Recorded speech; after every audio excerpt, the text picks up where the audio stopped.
umenenepa.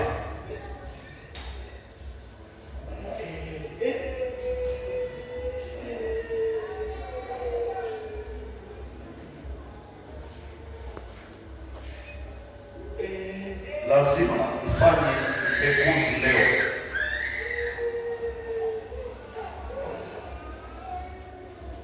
Lazima ufanye upekuzi leo.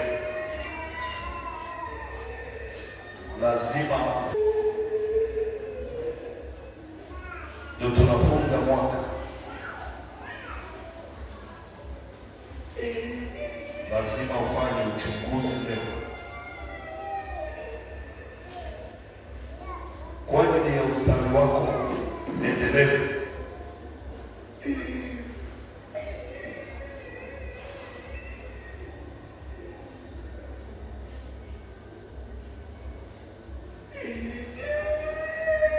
Uhalifu hawai watoto wake, hii ndiyo hila yao. Wao ni kizazi chenye ukaidi kilichopotoka. Je, mnamlipa Bwana hivi, enyi watu wapumbavu na ujinga? Je, yeye siye baba yako aliyekununua, amekufanya na kukuweka imara? Kumbuka siku za kale, tafakari miaka ya vizazi vingi. Muulize baba yako na yeye atakuonyesha. Wazee wako nao watakuambia, yeye aliye juu alipowapa mataifa urithi wao, alipowabagua wanadamu, aliweka mipaka ya watu kwa kadiri ya hesabu za wana wa Israeli. Maana sehemu ya Bwana ni watu wake, Yakobo ni kula ya urithi wake. Alimkuta katika nchi ya ukame na katika jangwa tupu litishayo. Alimzunguka akamtunza, akamhifadhi kama mboni ya jicho, mfano wa tai atahalishaye kiota chake na kupakatia juu ya makinda yake. Alikunjua mbawa zake, akawatwaa, akawachukua juu ya mbawa zake. Bwana peke yake alimuongoza, wala hapakuwa na Mungu mgeni pamoja naye. Alimpandisha mahali pa nchi palipoinuka, naye akala mazao ya mashamba. Akamnyonyesha asali iliyotoka mwambani na mafuta yaliyotoka katika mwamba wa ulimwengu, siagi ya ng'ombe na maziwa ya kondoo, pamoja na mafuta ya wana kondoo, kondoo ule wa Bashani na mbuzi, na unono wa ngano iliyo nzuri, ukanywa divai ya damu ya mizabibu. Lakini Yeshueli alinenepa, akapiga teke. Amenenepa, umenenepa, umekuwa mnene, umewala. Ndipo akamwacha Mungu aliyemfanya, akamdharau mwamba wa wokovu wake. Wakamtia wivu kwa miungu mingine, wakamkasirisha kwa machukizo. Walitoa sadaka kwa pepo, si kwa Mungu, kwa miungu wasioijua, kwa miungu mipya iliyotokea siku hizi karibuni, ambazo hata baba zao hawakuiogopa. Humkumbuki mwamba aliyekuzaa, humkumbuki mwamba aliyekuzaa, Mungu aliyekuzaa umemsahau. Bwana akaona, akawachukia kwa sababu ya kukasirishwa na wanawe na binti zake. Akasema, nitawaficha uso wangu, nitaona mwisho wao utakuwaje. Maana ni kizazi chenye ukaidi mwingi, watoto wasio na imani ndani yao. Kwa hiyo watu wengi unaona unafanikiwa kidogo, yaani unaona wewe unaweza, umejua kuomba kidogo, unaanza kuona unaweza, yaani unaanza kuona kwamba unaweza ukaenda. Kila mmoja kukaa kwa muda fulani Nimekuweka Bwana kwa sababu yeye ni mwingi wa rehema, yamkini anaweza kutuachia sababu watoto wako.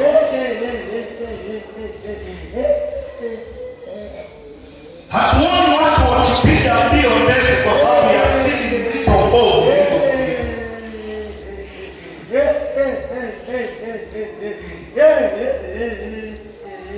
Kwa sababu watu wengi wamekuwa na dharau. Mtu akifanikiwa kidogo kwanza, wapo waliojaribu ila hawakwenda mbali, walikwama na wakakwama kabisa, wakakwama tena wakakwama mbaya sana. Lakini neno la Bwana halikuacha, kila kitu kimewekwa. Umenenepa sana, umewanda, umekuwa mnene, sasa umekuja tena, unaanza kuona kwamba sasa naweza. Hapana, unayaweza tu mambo yote katika yeye. Pasipo yeye hakuna kitu unachoweza, hata kwenda chooni huwezi kufika walipotakiwa kufika, kwa sababu ya kiburi, kwa sababu ya mafanikio madogo tu, kwa sababu ya kupata nafasi kidogo tu. Tumeona watu wengi kabla hawajawa na nafasi fulani, wengine hata ibada walikuwa waaminifu sana, lakini baada tu ya kupata nafasi fulani, hata ibada zilikuwa ngumu sana. Watu wanalinda hela zao kuliko kumwabudu anayewapatia hizo opportunity.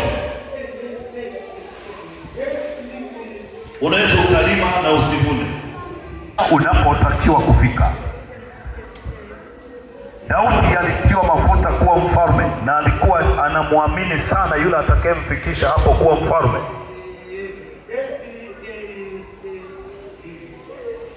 Lazima uwe chini, na akawa chini ya mtu wa Mungu mpaka pale mtu wa Mungu alipoondoka, akawa chini ya Samueli. Hata mambo yalipokuwa mazito, inasema akakimbilia kwa Samueli, akakimbia akamweleza yote ambayo Sauli amemfanyia. Wote wakawa wanaomba mahali. Sauli akatuma watu. Inasema Biblia, kabla wale watu hawajafika, roho ya Bwana ikaintalakti safari yao. Akatuma wa pili, akatuma watatu, kisha akanyanyuka mwenyewe. Na wakati huo mtu wa Mungu alikuwa sasa amesimama kama mkuu wa manabii. Manabii wanaheshimu mkuu. Hata wana wa manabii walikuwa chini ya ule nabii. Hata wakaona kuna mauti sufuriani, lakini wakasema mtu wa Mungu, kuna mauti sufuriani. Hakuna sababu ya kuendelea kukaa na Ibrahimu. Ibrahimu akasema isiwe shida, ukienda kulia mimi naenda kushoto, yuko atakayeamua. Watu wakainuka kinyume na Haruni wakasema haiwezekani. Musa akasema hakuna sababu ya kugombana, basi tuweke fimbo zetu hapa ile itakayochipuka. Yuko anayeamua, yuko anayekomesha mashindano, yuko anayeamua, yuko anayefunga kila kitu. Yupo akimweka mtu awe kuhani, amemweka hata kama hajasoma, hata kama hana akili kama ulizonazo wewe, na akili zako ndio unawekwa chini ya huyo mtu ambaye hana akili. Wewe ndiye na hekima ndio unawekwa chini ya huyo mtu ambaye hana hekima. Wewe ndiye na hela ndio unawekwa chini ya mtu ambaye hana hela.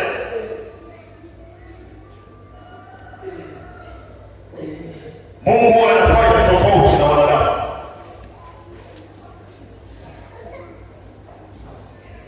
Ili aweze kuona unaamua nini, unaamua nini, unawaza nini. Utakuwa tayari kunyenyekea pamoja na nafasi yako, maana yeye ni Mungu wa ajabu sana. Musa akaongoza Israeli waende mbele.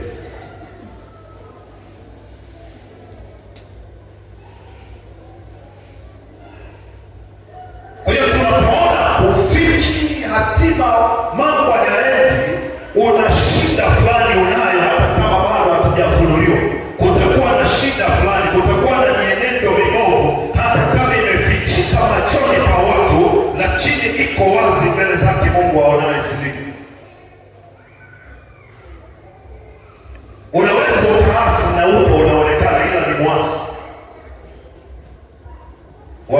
akasema Musa hawezi kutuongoza, lazima tupate mtu atakayeturudisha wana wa Kora.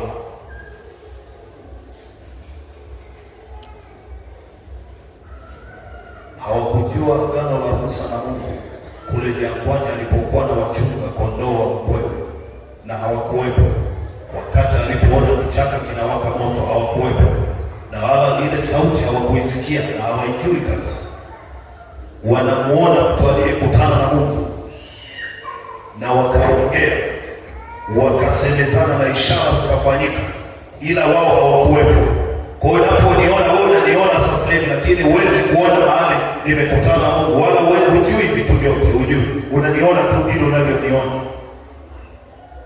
Yaani umeanza kuniona kwa ulioanza kuniona. Lakini yupo aliyeishi na mimi kabla wewe hujaniona. Na uwezi kujua kila amezungumza na mimi ni nini, na sio lazima ujue. You have to submit under the anointing. Hii ndio tatizo kwa mataifa mengi. Watu wengi sana wanakwama kwa sababu ya kushindwa kufuata utaratibu wa kiungu.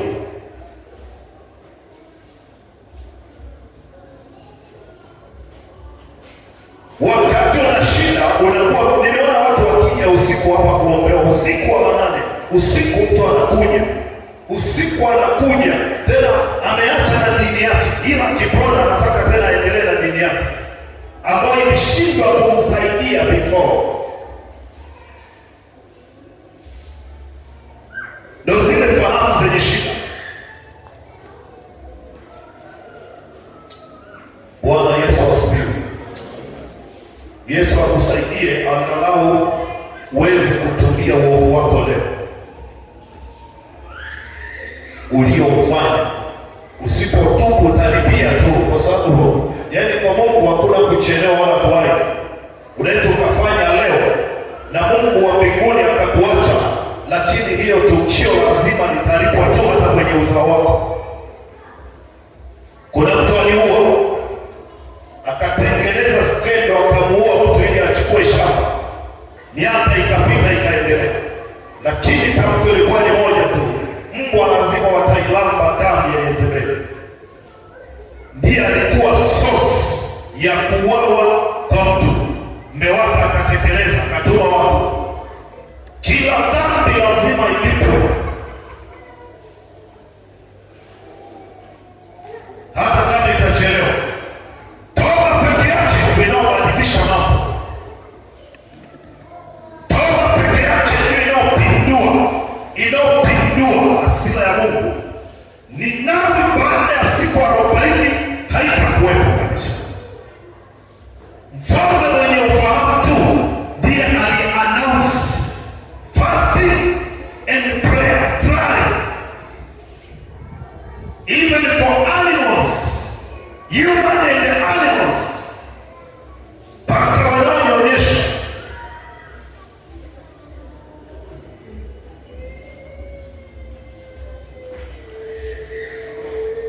hakuna njia nyingine.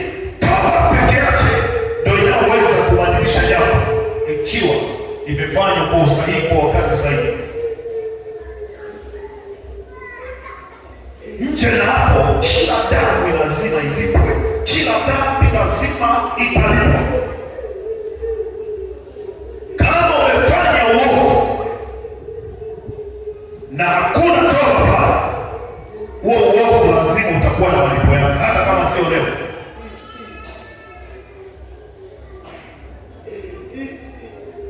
Mungu wa mbinguni anasema huwa analipa maovu ya wazazi vifuani mwa watoto wao. Kwa hiyo hasira inaweza